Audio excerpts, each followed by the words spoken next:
Hi, everybody. Welcome to Ann Ortelee's Weekly Weather for December 14th to December 21st. It is another very busy week ahead, and I was very busy this week and returned home on Monday after a 13 and a half hour travel day with a pretty bad cold. And a lot of stuff to do. So I apologize for this being late, but we still have a lot of the week to go.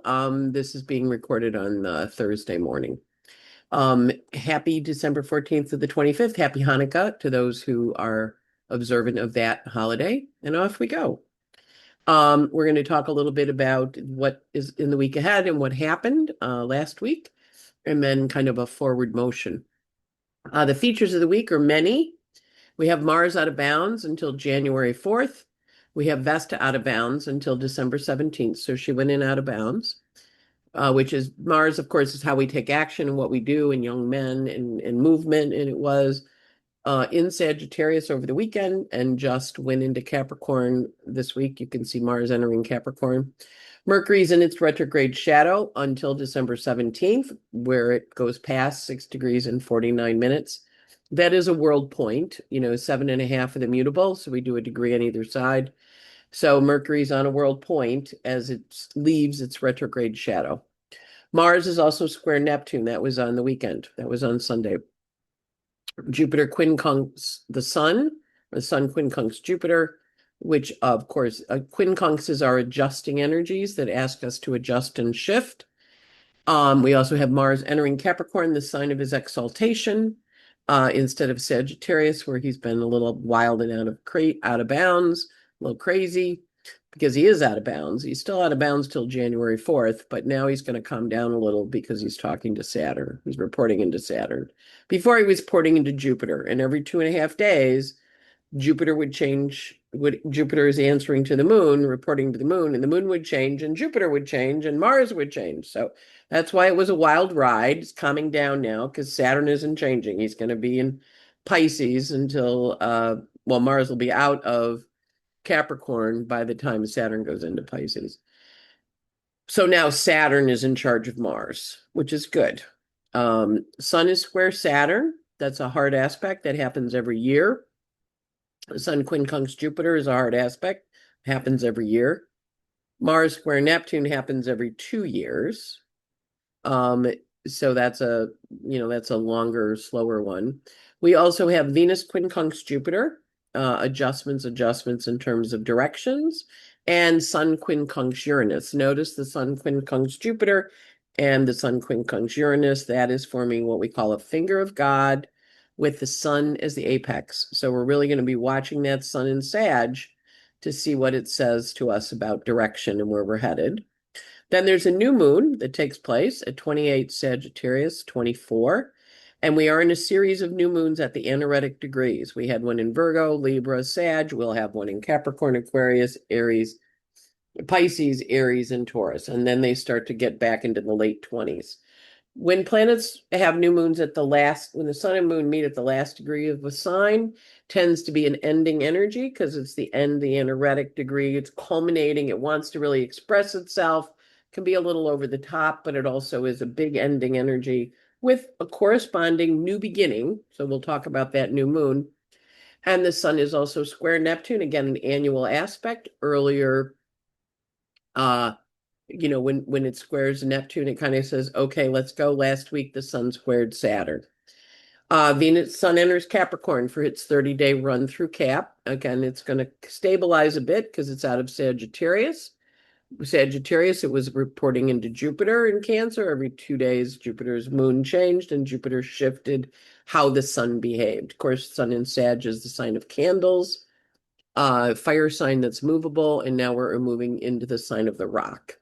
Sun entering the sign of the rock, Capricorn. And then we have Venus square Saturn, again, an annual aspect. Venus in Sagittarius square Saturn as we roll forward. So here's the Mars square Saturn aspect. That was Sunday night at 6:44 in the morning. And one of the things we'll do at the end of this presentation on the weekly weather is we will talk a little bit about some of the events that happened on Sunday. There was the Brown University shooting on the anniversary of Cornell's shooting. A few years back, we had the Bondi Beach shooting on Hanukkah in Australia, and we had the murder of Rob Reiner and his wife by allegedly by their son, Nick. So we will cover that. Now that we know that the Mars always does its work before it finishes. So in this case, it finishes at 6:44 in the morning, Sunday morning. And it looks like the Reiners were murdered in the in the evening in their bedroom. Rob was found in a bedroom. The mother was somewhere else in the house. The daughter found the father, and then the daughter's roommate found the mother. So that happened in the middle of the night, Sunday night, when before that Mars completed. Now the other planets like Saturn and Uranus will be on the timing, but Mars always delivers his goodies, as we call them, his actions, as we call them, before he perfects. So Mars squares Neptune is, Mars is young energy, young men, Mars in Sagittarius rules colleges, Sagittarius rules religions. So the Hanukkah shooting on the beach in Australia was the beginning of Hanukkah. And of course, if the son did kill the parents, that energy is active with Mars squaring Neptune. So Mars squared Neptune, as he finishes, right before he goes into Capricorn, you can see the energy here, and it's cast for Washington. So we see this big stellium in Sag, which is an important stellium because right now Mars is squaring Saturn and Neptune, but all of these other planets are too. Juno's going to come through, the sun's going to come through, Venus is going to come through, and ultimately Mercury will come through and square the Saturn Neptune. As they do that, they're also going to be forming a finger of God. So this we have later in the week, the sun. We already had Mars form the finger of God with these guys, but we're going to have the sun form a quincunx with Jupiter and Uranus, and then we're going to have Juno form it, and we're going to have Venus form it, and eventually Mercury will get there. So we're activating the square, and it's a psychological closing square. So it asks us to psychologically understand what's going on in our lives as it forms that finger of God. And you can see the green lines there talking to the Jupiter in Cancer, which is sextile to the Uranus in Taurus. So these two guys, Earth and Water, are responding to this very fiery energy at this point because the fiery energy is answering to the Jupiter in Cancer. We see the moon up here in Libra on a world point on Sunday. So we know we're having world events. We have the moon on a world point, Jupiter on a world point, the moon on a world point, and Chiron on a world point. So we have this big T square here in this chart. T squares are action oriented, and they shoot over here into Capricorn. So it's a very active, this Mars square Neptune is a very active aspect, certainly. And we also had Germany, we had a lot of stuff going on in Europe where they're preparing for World War III because of Putin's provocations of the NATO countries. And Germany sat in the middle of the Ukrainian delegation negotiating with us and Russia for a settlement. So they were basically saying Europe is behind Ukraine. And there were a number of speeches this last bit, Mars and Sag, saying we can't rely on the United States anymore. We are not, they're not showing up for us. So we're going to have to take them on, prepare to fight the war your grandparents fought. The MI5 lady out of England, there's a woman now running MI5, and she said, we are in the gray period. We are entering a very scary time. So we're over here in America doing whatever we're doing, but they're over there going, we're on our own. We can't really count on the US anymore, but we backed the Ukraine. We're not standing down, and we're not going to let the United States negotiate a complete giveaway with Russia of the Ukraine. Russia also wants to go back to the 97 NATO, which of course would eliminate a lot of the countries that joined NATO after the collapse of the USSR. So that's another thing. And we do have war aspects. People get excited sometimes when you say there can be a war, and I got kind of blasted a little bit back in September during the eclipse when I said something like that. You're predicting war. I'm like, if you look at history, we have a lot of war aspects in the sky. And are we friendly right now? I don't think so. Hopefully, cooler heads prevail and we don't go to war, but these energies are very intense. Uranus was in Gemini during 1941 when we had the war in Europe. We went into Gemini in June of 41. It was in 84 years earlier, it was the Civil War and the war in Crimea, which of course is part of Ukraine. And then before that, it was the American Revolution, right? So that's Uranus, going to be in Gemini in April. Neptune in Aries was 165 years ago, and it was the Civil War. And Pluto in Aquarius was the American Revolutionary War and the French Revolution, and before that, the Protestant Reformation. So we know there's a lot of hot energy up in the sky, and it's fire and air. Are we going to go a little wild out there, or are we going to have cooler heads prevail? So the Mars square Neptune brings these questions in, and Europe looking and saying, the United States, they're kind of out of it. We're not going to count on them. We can't count on them. We have to do our own thing. And if we don't, we're going to go to war. So this was a very potent weekend. We also had the Sun quincunx Jupiter at 9:30. And of course, at that point, Sun quincunx Jupiter, it's setting off the beginning of the finger of God, just 23, 21, and then it goes to the Uranus, 28. And of course, at that point, the announcement of Rob Reiner had come out, Rob and Michelle Reiner had come out, and everybody was saying, it's the kids. Notice the sun. Astrology is very literal. Notice the sun in the fifth house. The daughter found her parents, and the son allegedly killed them. So we watch this energy, and this is cast for DC because it hit the country pretty big, in terms of understanding all of us going, my favorite movie, oh my God, different people's reactions. And of course, forming a finger of God that's taking place here starting on Sunday night. So we set off the weekend with a finger. Next, Mars entered Capricorn, reliable, dependable Capricorn at 2:34 in the afternoon.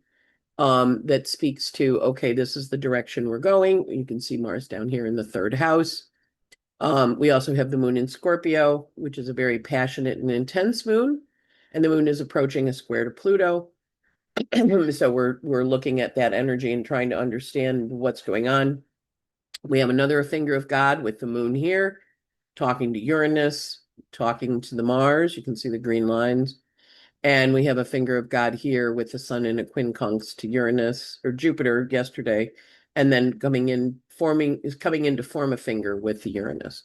Fingers of God are very fated events. Those are events when we see things we hadn't noticed before. And this is actually what we call a focused finger. You can see under here the green lines. The sun has a finger to them, and then also Jupiter has a finger. They share a leg, and then the sun here or the moon here rather, the moon in Scorpio over to Ceres and to Neptune and to Saturn, and then the moon over here to Uranus, right? A quincunx. So quincunxes, it's very fated. You can see them underlying there. And also, it's a pretty intense chart. Mars is going to be in Capricorn through February, but it is out of bounds until January 4th. So now Mars, instead of changing every 2.5 days when the Jupiter changed because the moon changed, Mars is steady Eddie because he's got Saturn in Pisces for the whole time that he is in there. It's not a great placement for Mars in the sense of he doesn't really like Saturn in Pisces, but he does speak a bit to understanding that underlying story. And we see here this stellium in Sagittarius coming in to square that Saturn as these fingers of gods are forming. Now you're going to have fingers of gods in your chart, right? So we're going to have fingers of gods all over the sky. So in your chart, if your planets land in the 28s, 29s, these fingers are hooking into your stuff. If you have planets at the beginning, like the moon here, or Mercury at 4, or Pluto at 2, or Mars at 0, going to hook in at the beginning energies too, because this is a very talking sky, meaning all these planets are having conversations with each other and chatting it up. And that's great, but it also means that they're all very active and involved in the conversation. So we're going to watch that energy kind of unfold. Next, we have the Sun square Saturn. That's on Tuesday. And the Sun square Saturn is an annual aspect. It happens once a year. Of course, this is the last time the Sun is going to square Saturn in Pisces. So these done for the last couple years. In a psychological release closing square, right? Because here's Saturn, he's the slower moving planet. Sun's on this side, coming in for a landing into Pisces, Aquarius, Pisces. So psychologically closing squares ask us to look at our behaviors and adjust them and see where they can change and be better, different, or a different form at than we've been using them. And these are always encouraging us, the Saturn, Neptune, and Pisces are encouraging us to look at some of our old habits and adjust them, because the planets at the last degrees are saying, I'm wrapping up. This is your final exam of Saturn and Pisces. It's also your final exam of Saturn having gone through a whole cycle for 29 years. We're back to 1997. And what did you learn back then around how you do things and how things are done? And in my case, 97 was when I got recruited for Pepsi, and we were doing Y2K conversions of all the legacy systems. And it was coordinating lots and lots of responsibility. There were 235 locations across the country that we had consolidated into one big system that tracked every vending machine, Visi-Cooler, and fountain in America. So it was a lot of balls to juggle. And I was coming out of having run my own business where I just was juggling one or two balls into multi-juggling, right? And I had to learn that I needed to be, the deadline was here, but I needed to set my response earlier in the time frame. It was due here, but it would be better if I had it like a week before, because in case something went wrong, we're converting all these locations. So it was managing multiple moving things. And, that's great. Now I'm back as an astrologer and I'm managing multiple moving things, but I know, I'm doing the weekly weather Thursday morning instead of Sunday. So I have to learn to juggle better, right? And this weekend, I was in Cleveland presenting to the Lake County Astrological Association, and my assistant completed the slides and sent them to me. And I was working on some other part of the presentation. And I opened the slides up at 11 o'clock at night, Saturday night, and looked at them for the first time. And they had 25 slides in them instead of 26. And I freaked out because every month had the wrong slides. And of course, it's midnight, when I'm doing this, and I'm like, ha. And then I thought, and first I was upset, but then I thought, Ann Ortelee, you've had these slides since Friday. You didn't look at them till Saturday night before you have to speak at noon on Sunday. What are you doing? Come on, girlfriend, get a little more organized. So I know that's my story. Like part of me understanding, like if I'm going to do this level where I'm going to multiply juggle things, I need to be a little better and I need to stop being a last minute Lucy and go back to my organizational skills that I really had to figure out back when I was juggling multiple BUs, converting all their systems, all their locations. And so that to me was, yeah, okay, I know I can get drifty, dreamy, but I know what I have to do. Sun square Saturn, be responsible. Where are you being asked, be responsible in your life so that you get those multiple juggles under control, right? We still have all those fingers of God's firing, but this Sun square Saturn is a direct question about owning your authority and understanding where your authority ends and where your responsibility begins, and no blaming it on the other guy. I could have looked at those slides anytime before I did, and I didn't. I just assumed they were right. And assume means assume is ass makes an ass out of you and me, which is, I know that well, right? So no assuming. This Sun square Saturn wants us to get with the program. Next, Venus quincunx Jupiter. Venus is coming in and she's going to form a finger of God the same way the sun does. She's behind the sun. And so the sun first formed, Mars formed it last week. The sun's forming it this week, and Venus is too. So Venus quincunx Jupiter, she's in Sag. She's basically a happy little camper. She's answering to a lovely Jupiter. But she also is knowing I have to adjust things and I have to figure out where I'm going. And so that's going to happen on Thursday. Today, in my case, there's a Christmas party. So that'll probably be when the party breaks up. Venus quincunx Jupiter, assumption, expansion, new ideas, but also a fated opportunity for us to look at things and see them in a different manner. Next, Sun is going to quincunx Uranus. That's going to be Friday night.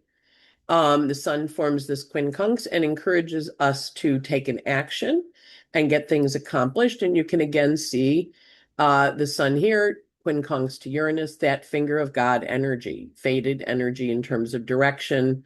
We also have Venus here forming a finger too. So we've got these fingers forming, pointing us in new directions, asking us to take action. Jupiter's on a world point, 22 and a half for the cardinal. The Venus and the Sun are both in Sag, kind of asking Jupiter to adjust how it expands and does things, psychologically adjust because it's a psychological shape. And then now the Sun quincunx Uranus says this is how we're going to change things. Again, an annual aspect. Sun to Uranus is an annual aspect. Next, we have a new moon on Friday night at 8:43. This is a very powerful new moon. Again, all the new moons for the from September through April are at the last degrees. But this new moon involves a stellium in Sag, lovely energy on a fixed star that's very psychic and helps us understand downloads. Kind of we get, oh, wow, there's information there for me to pay attention to in terms of how I work with this and what I'm trying to accomplish and where I'm going. Also, I didn't say it, but Mars, after he goes into Capricorn, has a semi-sextile to Pluto. So that's all week, an underlying energy of a little bit of stress. Mars in Capricorn, happy, talking to Pluto and Aquarius. Both of them answer to Saturn. Pluto also reports to Uranus, but they're in a semi-sextile. So Mars is saying to Pluto, I think I'm going to proceed this way. And Pluto's like, I'm not sure you really should. So there's a stressful energy that's underlying the whole week with the planet of war in a stressful position to Pluto. When we're looking at this, we're going to watch and see, okay, this new moon, very big, very powerful, got a lot going on in it. It has an out of bounds moon and it has an out of bounds Mars. You can see them down here in the red. And the new moon takes place in DC on the day of Venus and the hour of Mercury. So we watch for those. We watch Venus and Mercury because they're particularly strong and in charge of it. And we know Venus is in a finger of God. Up here, we see the sun and moon are on Acumen, the fixed star of brilliance and the fixed star of psychic ability. So there's a lot of psychic options available to this. We also have Aculus here, Juno and Aculus, which is another fixed star of brilliance and seeing things. And Venus is coming up to Aculus and Acumen as they go through this Sag energy. It's why Sagittariuses are so smart. They have these really brilliant fixed stars in their signs as part of their direction. We also see Mercury in Sag here at 10 is on Nemesis, the asteroid Nemesis, which encourages us to be careful and not have ourselves fall. The new moon features these energies, moon aspecting Phaeton. Of course, Phaeton had a fall from grace because his father was the sun god, Apollo, and he did not feel he was recognized or loved much by the father. And so he stole the chariot that dad had to drive the sun across, and he went too high and he froze the earth, and he went too low and he burned the earth. So the gods zapped him with a lightning bolt, and he fell out of the chariot and fell to the sea and drowned. The horses, of course, always horses go back to the barn. They came back without him, and off we went. Mercury on Nemesis, which is communication, and we also see Mercury contra parallel Apollo. So we see the story of a father and a son in this new moon energy. We also see a nice energy in terms of working with stuff. We see Uranus contra parallel Toro, which encourages us to not be stubborn, not be dug in, and to kind of connect. And we see Pluto on Amor. So there's a lot of energy here around hearts and how we work with the heart and passions. So a lot of energy around your personal relationships and your structures from previous parts of your life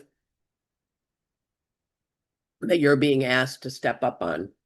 The Arabic parts include stories of the sons and Vesta in catastrophe in the home energy around the home, and Jupiter aspecting bondage. This is a good one. You know, when we have Jupiter on bondage, if we like Jupiter, which we do, this asks us to look at how we're tied to behaviors or we're tied to options, and decide if we want them. When there's oppositions, we have the opportunity to see it clearly. When we have conjunctions, we're in the mix, right? Here are the fixed stars. So with these energies of seeing and knowing things, and of course Mercury on Antares, the Scorpion's tail, Mercury's has a very strong story in this new moon. We also then on Saturday have the Sun square Saturn, because he's getting ready to leave and go into Capricorn. So he's got a square to Saturn again. Once a year this happens, but this is the last time he's going to square Saturn in Pisces. And also this is the end of a 30-year cycle that began back in the late 90s. So if you're looking at situations from like 97 where you were finished with something and started something new, this is that energy. And again, Saturn asks us to look at our structures, our habits, our purpose, our work. And with the Sun square it, we're seeing it in a different way and a different clarity. We still have all those, excuse my nose, my nose is itchy. We still have all those fingers of God that are forming. We also have on Sunday Venus square Saturn, because she's coming up, and so we have the Sun square Neptune saying, okay, let's release this. We have Venus square Saturn, which is again an annual aspect, but Saturn at the last degrees of Pisces, Venus in her position of relationships. And so psychologically, we're really evaluating a lot of our relationships and deciding, what we think about them and where we're going. We also have the Sun entering Capricorn on Sunday, where it's going to spend 30 days, and it's on a world point, encouraging us to go forward and do things and get out in the world and see stuff. We're still working with adjusting and changing direction, but the Sun in Capricorn, again, now calms down because he's not running around every 2 days changing his identity because Jupiter changes because the moon changes. He's now answering to Saturn. He'll be stable, reliable, and dependable, which is very nice. We like that Capricorn energy. The moons this week are in Libra on Sunday, and they go void with a sextile to Mars, and then moon enters Scorpio at 10:51 p.m. These are all East Coast times. Moon's in Scorpio on Monday and Tuesday. Wednesday, the moon went void, of course, at 10:24 a.m., trine to Neptune. So that's a nice, positive, flowing trine. So the stuff you did under the Scorpio and the Libra moons over the weekend are positive endings in terms of the last aspects to get the last aspect. The closing aspect is always an important one because it defines the outcome of the couple days ahead. Like if you initiated something, these are good. The moon is out of bounds in Sag, and it enters Sag at 11:38 a.m. on Wednesday. It's out of bounds on Thursday in Sag. It's out of bounds on Friday, and it goes void at 10:41 p.m. with a square to Neptune. This one's a little more delusional. And of course, we're in party time. It's the weekend before Christmas. So Friday's a little wild. And we have it entering Capricorn at 11:53 p.m., still out of bounds. Saturday, the moon's out of bounds in Cap, and Sunday, the moon's out of bounds also. And it goes void, of course, on Monday with a sext. Capricorn goes void with a sextile to Neptune. So all of the closing aspects this week are very nice from the moon's point of view in terms of finishing things up and, outcome determinant. We like happy closing aspects, the last aspect the moon makes. We're also looking at, the energy. So Sunday was a very busy day, Sunday the 14th, a lot of stress, a lot of anxiety, and we heard all that we had the Brown shooting and the Bondi Beach shooting and the news about the Reiners being murdered. Monday was action oriented because Mars went into Cap. Tuesday was kind of quiet. Wednesday had a lot of shifts and changes in it, but positive for the most part. News related, news coming out. The 18th, Thursday, the quincunx to Venus is got an energy for us adjusting how we do things. The new moon on Friday, the 19th, is very, very busy and a little stressful. That's a stressful day, but the new moon is at 8:43 at night. So the day itself is stressful. Then when we get to the evening, it's a little easier. Particular parts of the day that are stressed are that middle period. We also on Saturday we have the Sun square Neptune, which is, a little dreamy. You may find, you're not feeling particularly party this weekend because the Capricorn moon is out of bounds. You might be like, yeah, I'm going to go, but I only want to go for 2 minutes or 3 minutes. And of course, the Sun square Neptune. This is going to be a year with a lot of snow, a lot of winter because Jupiter's in water sign. And so water, water everywhere. So there may be a storm this weekend. We'll see what happens. And then the winter solstice is the 21st when the sun goes into Capricorn. So the sun is at the lowest degree in the sky. So the days will start getting a minute longer on Sunday after the solstice happens at 10 in the morning. And sun, stees, stops. So it's 3 days, it pauses down there. And then it starts to head back up towards the equator. And so Sunday is the Capricorn, the winter solstice, and Sunday's an easy day, the 21st. 22nd, which is Hanukkah ending, which is Monday. It's a busy day, kind of productive, and hopefully I'll have weekly weather on Sunday this week because I don't have any plans and I won't be in Cleveland and I won't be traveling and I won't have a cold. So after I get home, because I would airplanes, party, diner, party, big party, airplanes. That, lots of exposure to germs. So I came home with a little sniffly cold. All right. We're going to have the Sagittarius new moon manifestation. It's going to be on Saturday because I'm just really busy and I'm trying to learn. I'm learning how to juggle better. That's as I mentioned earlier with those slides that were from 2025. So we're going to do the new moon webinar on Saturday night. And if you can make it, great. If you can't, you get a copy of the slides and the recording the next day. You can also buy them. Also, my setting the intentions presentation, which is what I was doing in Cleveland, is on the 29th of the year from 7:30 to 9:30. So you can look at it's very popular, the year ahead review. I had a couple people writing, when is it? When is it? So it's out there. It's a month by month overview of the year, pointing out how you can make the most of the energy and plan your life. And we also send it out if you can't make it to the live event.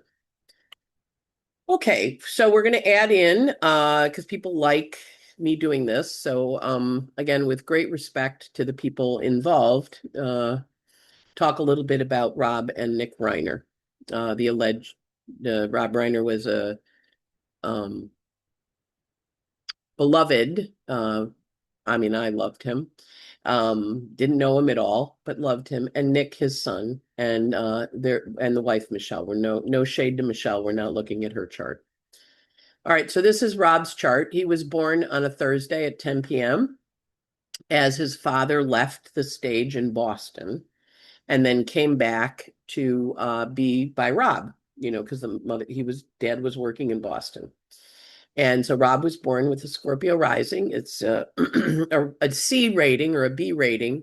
It was reported, and I was born with a Scorpio rising. We can see he's a Pisces. Now, those of you who follow astrology know eclipses are a really big deal. You can see that 15-degree Pisces sun, Pisces Virgo moon, that was the eclipse on September 7th. Now, we've had a lot of that in the news with the shooting of the boats in Venezuela, because that shooting happened that weekend, the double hit thing where they shot the guys that were hanging onto the boats. So that eclipse has been very active. The nodes of fate were at 15. The full moon was the eclipse was at 15. It was a full moon eclipse. So it's a full moon eclipse on Rob's sun and moon. You can see the emphasis of the fifth house, which is a creative house for him. Being born in 47, he has that Saturn Pluto up there in the ninth, which is, it's a very intense energy. And he has Pluto, what we call out of bounds, which is rare. People don't normally have that, but Rob does. So that gives an enormous intensity to the creative energy.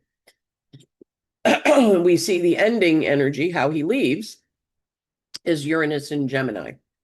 Eighth house is Uranus in Gemini. And so he has a sudden, unexpected departure when he goes. And Uranus is part of the T-square with that sun and moon. So while the sun and moon got hit with the eclipse, so did Uranus. It's called the skip step. We also have the nodes of fate here at 6 in the angles. The north node is in the 8th house. So Gemini, a lot of times that's conscious when you pass. So that's something to remember. And then the 5th house is the house of children. So there's a large emphasis on children, large emphasis on creative. As we know, he was an actor, a director, a filmmaker, an advocate. The full moon, sun and moon, born on a full moon. Actually, a gibbous. It's not quite full. This is 1533. This is 1542. So it was almost full, which gives him a critical nature in terms of understanding how things work and where they go. We do see the Neptune here, sextile to his Saturn and his Pluto. Both of them are coming in and, talking to each other, which is, just a feature of the babies born in that year. And then, of course, he's got Venus at 2 degrees of Aquarius. And Venus in Aquarius is a very congenial Venus. And most people said of him, he was very congenial. He has a Venus opposite the Saturn. And this week we're having a Saturn-Venus square. So when Saturn and Venus are in orb, we have a natal excitation, but he has Venus opposite his Saturn at 2, which we'll talk about in a minute. But we do see that Uranus in Gemini, Ivana Trunk had that. She fell down the stairs. Gemini is stairs. Gemini is ruled by Mercury. Mercury's over here in the 5th house, retrograde, past life story. His third child, now this is not, this is sometimes astrology does this, but I've also had people say, well, they told me I wouldn't have any kids because I didn't have any planets in the 5th house. Totally wrong. But if we have planets in a house, we can look at them and see what they tell us. And so here we see G. He had a daughter that he had with Penny Marshall, his first wife. He had a son. Nick is the second child, and so he's the Mercury child. And Mercury squares Uranus, and the North Node in Gemini, which is the way he dies, when he's going to be conscious, because Gemini is a conscious sign, but it reports into this Mercury here at 19 Pisces. That's the ruler of that North Node of fate. But the Uranus in the 8th house is sudden, unexpected, and with a Gemini nature. Is it a car crash? Is it falling down the stairs like Ivana did? It's sudden and different, and it involves Gemini energy. And then we go to the Mercury retrograde in Pisces, hanging out in the 5th house. So film set, something happened, it's tied to that energy. So we're going to watch that. The chart gives us clues. And of course, we know the story because we've learned it, from the news reports. But this is a way to kind of pay attention to how the chart speaks to us.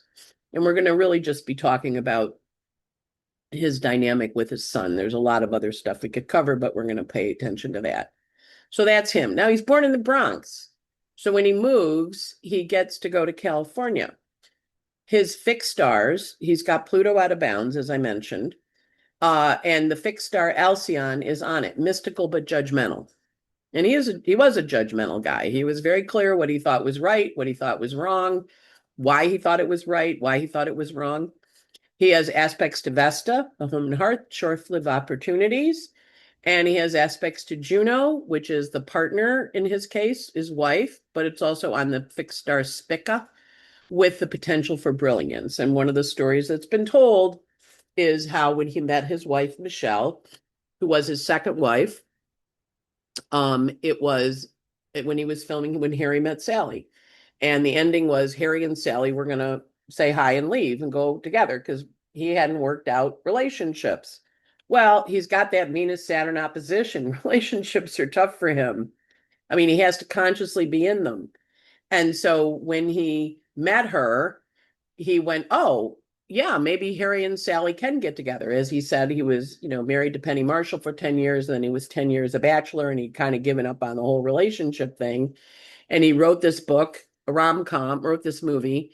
And at the end, they got together rather than leaving and waving goodbye, which kind of so you can, and that is one of his more famous movies. And it was because of his wife, Juno, who brought brilliance into his life. And the two of them worked extensively together. And I don't have really time to do her chart with him, but that potential for brilliance and Spica, of course, is a partnership energy on Juno. So the Harry Met Sally ending because he met his wife while he was filming that movie. She was a photographer on the set. He has Arabic parts around friends. Many friends spoke forward on commerce and faith. He makes if you look at his chart, the Chiron's in Scorpio.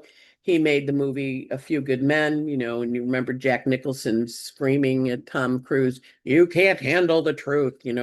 So, and also Misery, which one of my favorite ones is Kathy Bates, would date people and then they would say to her, "Oh, I heard you were in a movie called Misery." And she goes, "Yeah, you haven't seen it?" And they'd be like, "No." And then she would always know when they watched it because they would come back and go, uh, and of course, in that movie with James Caan, "You dirty bad, you dirty bad." And then she'd break his legs. I mean, it was like a horrible movie. It was really good, but it was horrible. So he made, he made movies about wounded people, which is good. And he helped heal people. That was part of his motive in life. Also, he has the Arabic parts with his father, which was an inheritance of the profession. His dad was writing. He was born and raised in the Bronx, and he made New Rochelle famous because his father was writing for the Dick Van Dyke Show. Carl Reiner was a writer and a little bit of an actor. He acted in the Dick Van Dyke Show, but very close to his dad. And of course, Saturn aspecting the part of friends, many long-lasting friends. People worked with him and felt like, and he would eat with the actors. Not a lot of directors do that, but they were all like, we had lunch with him every day, because he was part of that collaborative. When we look at his asteroids, we have Ceres and Eurydice aspecting. We also have Terpsichore, which is music. The music in his movies was always, I found it wonderful. Chiron on Nemesis, aspecting Nemesis, where he can undo himself. Athena on Hidalgo, wanting to right wrongs. So we see the asteroids are pretty strong. When we look at his chart for the time when they were discovered, because they were discovered at 3:38 in California, which of course is 6:38 in New York, his natal chart. The thing that's, when you look at a chart for a known event, you know what the story is that's going on. And then you're kind of like, okay, let's see what that is. So we see here Venus has risen. So the inner is his natal, the middle is his progressions, the outer wheel is his transits. Our big guy, Pluto here, 214. Remember, he has an out of bounds Pluto at 11. Pluto on the Venus and opposite the Saturn. At the same time, his progressed moon is coming in. His progressed moon is on the Saturn. Nick is the third child. So there was the adopted daughter with Penny Marshall, the older brother. Nick is the ninth house child, and the daughter is the 11th house child, right? So children, first wife is Penny Marshall, second wife is Michelle. And we watch, so here's Nick up here. So we see that progressed moon. We see Jupiter up there hanging out with the ascendant. So we know the story involves the ninth house. And we're going to watch, and the natal story involves the ninth house. Over here, we see the progressed sun was just in the node of fate, right? And so this is 5132. So that's about 4 months ago. So we're looking at that eclipse that we had. So we just know the progressed sun went through the north node here, inviting us, and we see Uranus here on Vesta, the home and hearth, which is one of his important asteroids. We also see Mercury over here, transiting Mercury in its retrograde shadow still on his node of fate, his south node, and of course coming to his natal south node. Nodes are important. Mercury, of course, we talked already about that he's implicated in his departure with the eighth house energy. And you can see progressed Mercury here is 13, coming in to square the moon and stepping into that T-square that we have with the sun and Uranus, and Mercury Uranus coming up and making movements moving forward. So Uranus is unusual activities around the home. We also have down here Saturn and Neptune, which is the karma with the children. Saturn's in that fifth house, back when he was making the babies. The kids are in their 30s. Nick is, I think, 32. So Saturn and Neptune going through the third house brings an emphasis on our creative work, but also on our children. What are we going to do creatively for the next chapter? At the time of the announcement of the murder, we had the midheaven at 29 Libra, with the transiting moon coming to that. And a couple hours after the murders were announced, the sun was arrested on Sunday. So we see a lot of energy stimulating this. We also see the Mars here on the Juno, and we see the Juno return, which happens every 4 years or so. So we see a lot of energy here. This is the wife, Michelle, 1, 2, 3, 4, 5, 6. This is her health aspects. From his perspective, here's his body. 1, 2, 3, 4, 5, 6. We see we've got Vesta in Aries. Aries is knives, of course.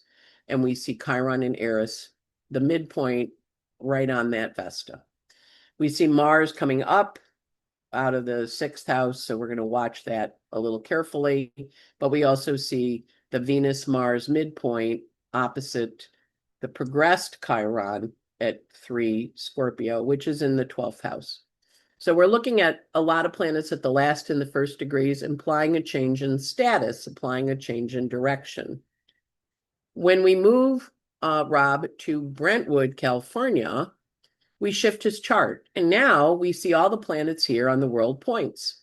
The ascendant's a world point, the IC is a world point, the descendant, the midheaven. He was known around the world. He was a worldwide, world famous man.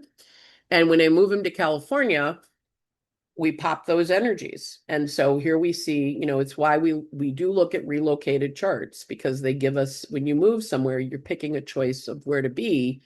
And he left New York and moved out west. So he's living on his world points out there. Notice Uranus and Mercury move out of the eighth house into the house of the child that is alleged to have killed him. The North Node at 6, the Uranus at 9. So the first house, the daughter with Penny, the son, Nick, and the daughter who found him, with Pluto out of bounds in her 11th house. And she found her dad, and her roommate found the mom. She didn't see her mother. She did find her father, and the father was in the bedroom, as I understand it from the news reports. And again, they're saying to us, don't go speculating, because it's not reported by the police, but this is one of those cases where we're going to have a lot of sub data coming out just because of so many people involved. And she called, the daughter called Billy Crystal, who immediately went to the house with his wife, and Larry David. They both went and emerged rather shaken. Again, news reports, though, but the energy, we see the method of his murder shifting to the ninth house. Or the method of his death shifting to the ninth house of the third child. And also that's his wife, his second wife. So they died together. When we're looking at a chart, it's important to kind of be respectful of the story that the chart wants to tell and why it's having that experience, part of that energy. And we know that the Mercury retrograde here is that child in the natal chart, but now it's in the daily routines. And of course, he picked a location. He was very well known in the community, very well known around the world, and built his life and his partnership out there with that lovely Libra rising, working with Venus, Saturn. A lot of times, Venus, Saturn people work with their partners, and he and his wife were known as collaborators together. And of course, when Harry met Sally, she changed the ending of the movie, but then they proceeded to have a very collaborative work relationship for the rest of their married lives together, 35 years, I believe it was. All right, so here is the time again for the 338 when the murders were reported.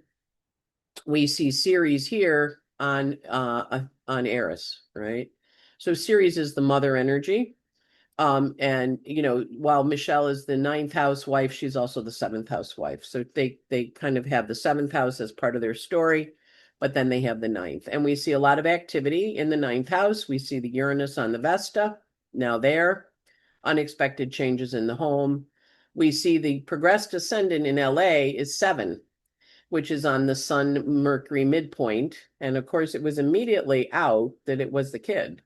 And stabbing is, according to, I read a lot of this stuff, stabbing is apparently a very common form of murder when you're really, really angry at somebody, is you stab them with the knife. The police have, and I guess the FBI too, have said, hey, if it's a stabbing, it's personal and it's intense and it's right on there. So that energy with the ascendant on the North Node, we heard the news hit, and I mean, I had my phone go off with 5 people writing me, and one of them saying, please cover this in the weekly weather. And I'm like, I don't know that I can, but I'll think about it. We also see the progressed midheaven here on the moon and remember, this moon was eclipsed. The eclipse happened on September 7th on this new moon. And the next one was at 29. The eclipse that happened at September 21st was 29 Virgo, right in Rob's 12th house. So right at the edge of that precipice of the beginning of the new cycle. We see, whoops, sorry. Where'd I go? Okay, we see here the progressed ascendant on the South Node in Sag at 6, right on that ascendant when the news hit.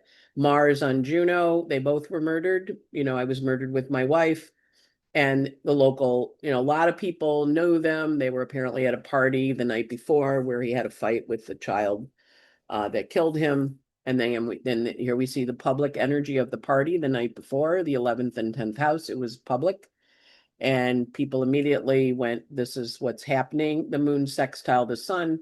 It was like, almost as soon as they were announced as dead, they were saying, we think it's the kid. And then the Saturn Neptune here coming above the horizon. And that was there this summer. Saturn and Neptune were dancing on the descendant in Aries and then went back into Pisces. And again, with Pisces, with Saturn at the last degree of Pisces, we're at a finishing cycle. We're finishing up a big chain, a big story, a big direction in terms of our life karma and our work in the world and what we're here to do. So as Saturn left the 6th, I would have been curious what he's been working on the last couple of years because it was about to come out. And I believe he just released a new movie, Spinal Tap 2. I think I saw stuff about that. But next up, we look at Nick.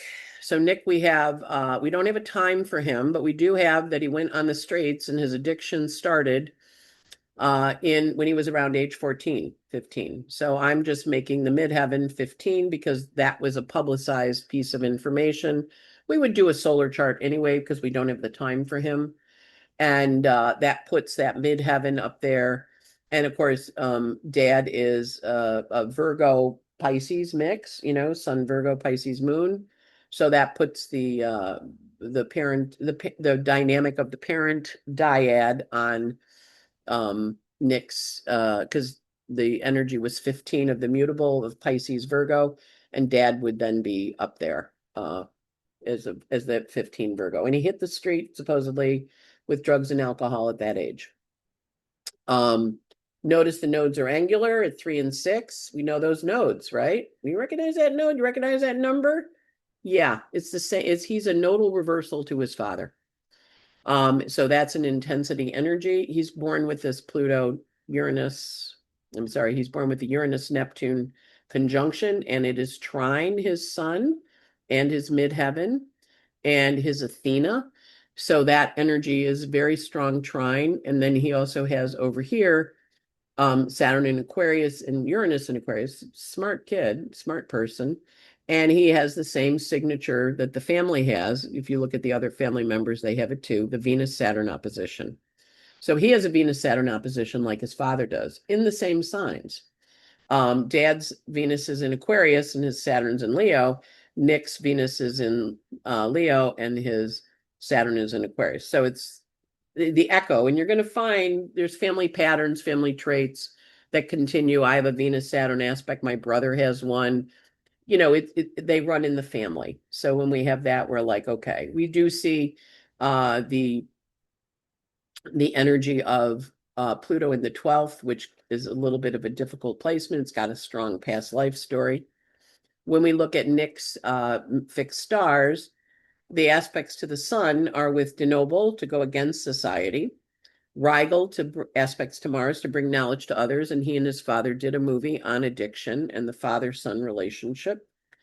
The aspects to Pluto are the pain of learning, and of course the aspects to Pallas Athena, which is the legal system, is Menkar, a victim of the unconscious. So if we look at Pallas Athena, it's down here in the third house next to the father, right? Next to Saturn, the authority figures. Ruled by Jupiter. Jupiter's in Libra next to Mars. That's the temper. This is him. This is his older brother.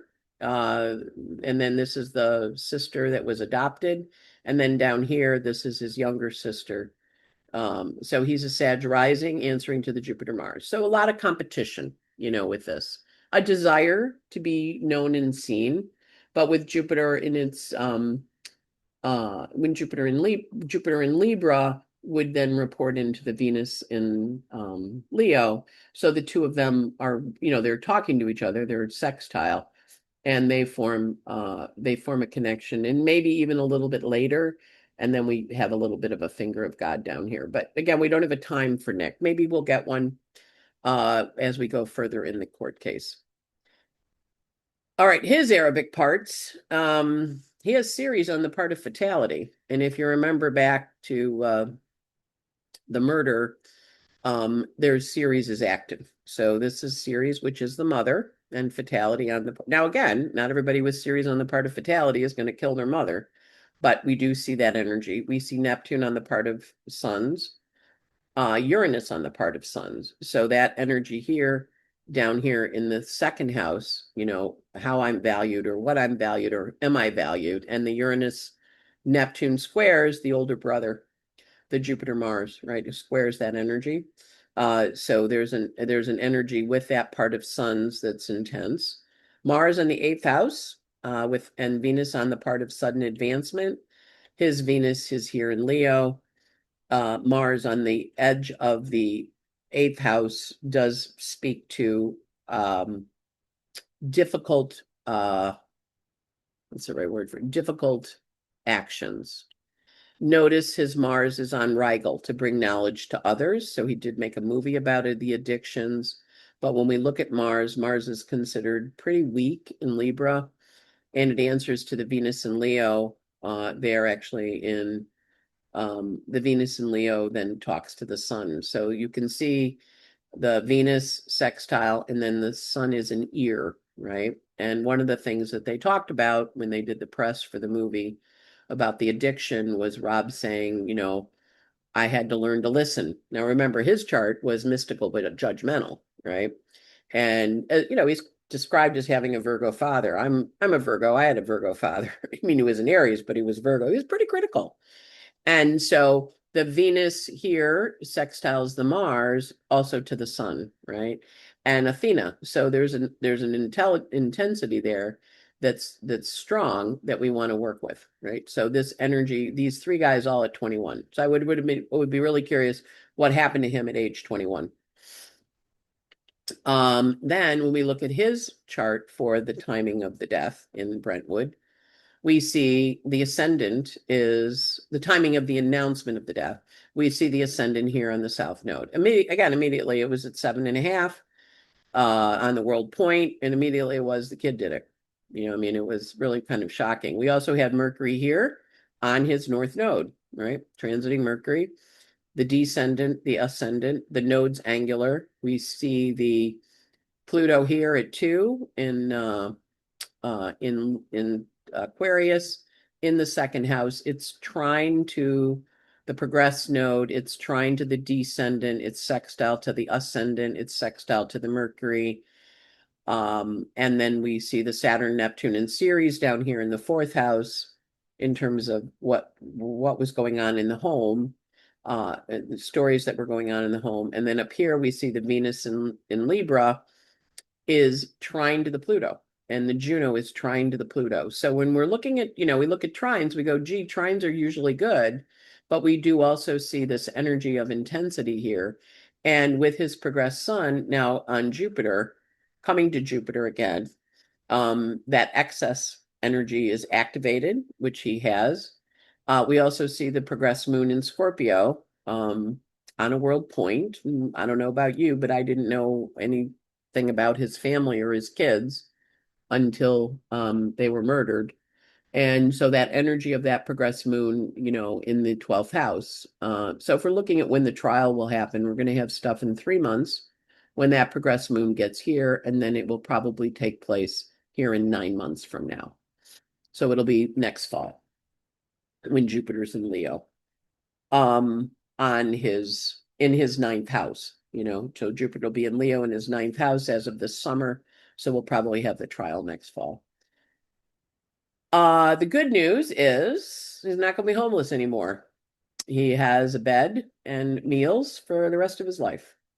So that, not that that's necessarily a positive, but he does have Pluto in the 12th, and he does have a lot of planets in that 12th house. So they're haven't made a position on going on the death penalty, but with the extenuating circumstances, or there's something because he killed 2 people, it's life without parole. So that's, his chart saying, okay, that progress. And again, not everybody that has progressed planets in the 12th house is going to kill somebody and spend the rest of their life in jail. But we can see there's been a little trouble brewing. The moon's been on the Mars. There's this energy of where we're going, and we see the progressed midheaven on the Jupiter. So they went to the party at Conan O'Brien's the night before, and there was a fight between Dad and him. And then he apparently checked into a hotel at 4 o'clock with a lot of blood on his stuff. And so that would imply that 4 o'clock in the morning, that would imply that the parents were killed after the party and before 4 o'clock in the morning.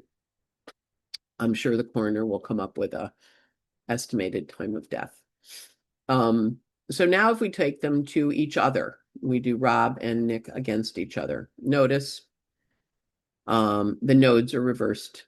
The nodes match to the minute. 6, 9, 6, 8. That is what's called a nodal reversal. It creates almost like a giant sucking sound in your chart.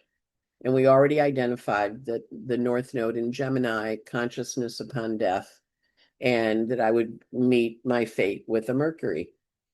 We see the node, Nick's South Node is exact to the minute on his father's node. Now remember, the nodes take 19 years to go around the zodiac.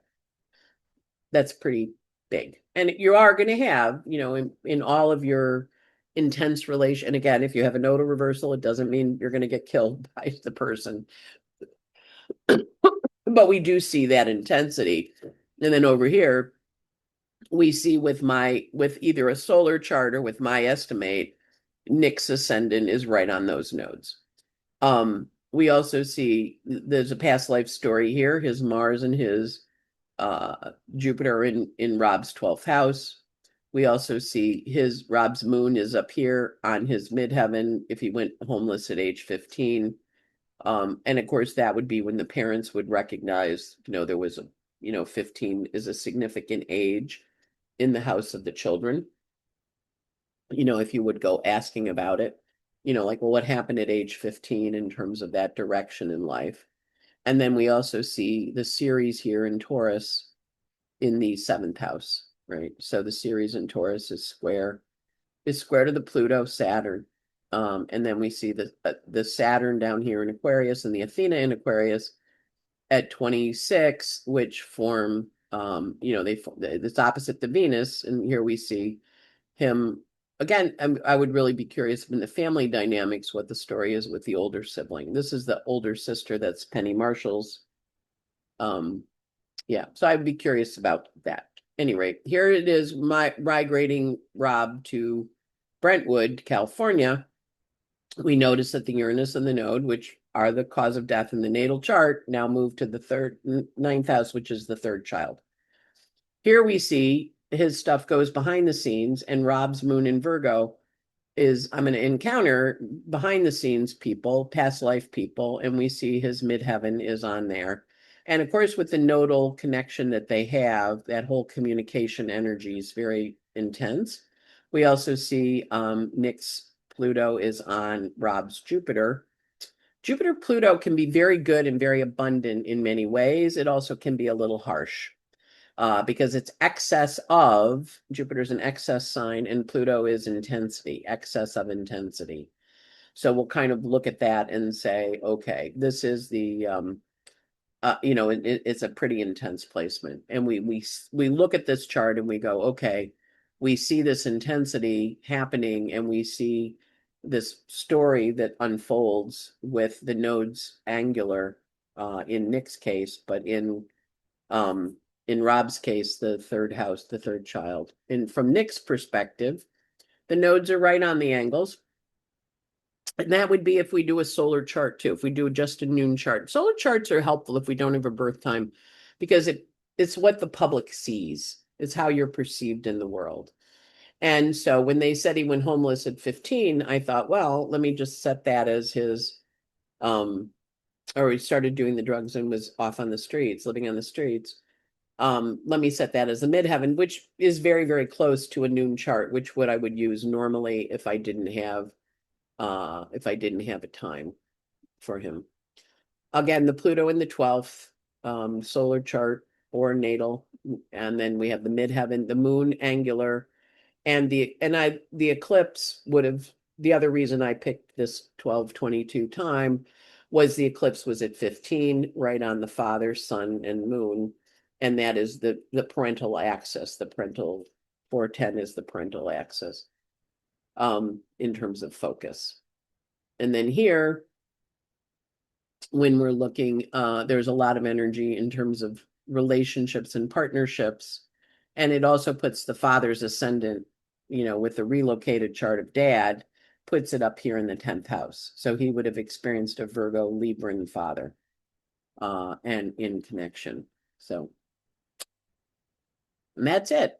A couple of stars. Sign up for Patreon if you'd like to. You get a daily audio list of timed aspects and a theme song for the day. And that will be it for us today on our analysis of the relationship between the father and the son and the time of the murder and the aspects for the week. And hopefully the weekly weather will be back on Sunday because I'm trying to get myself more organized. In the meantime, have a great, great week. Take care.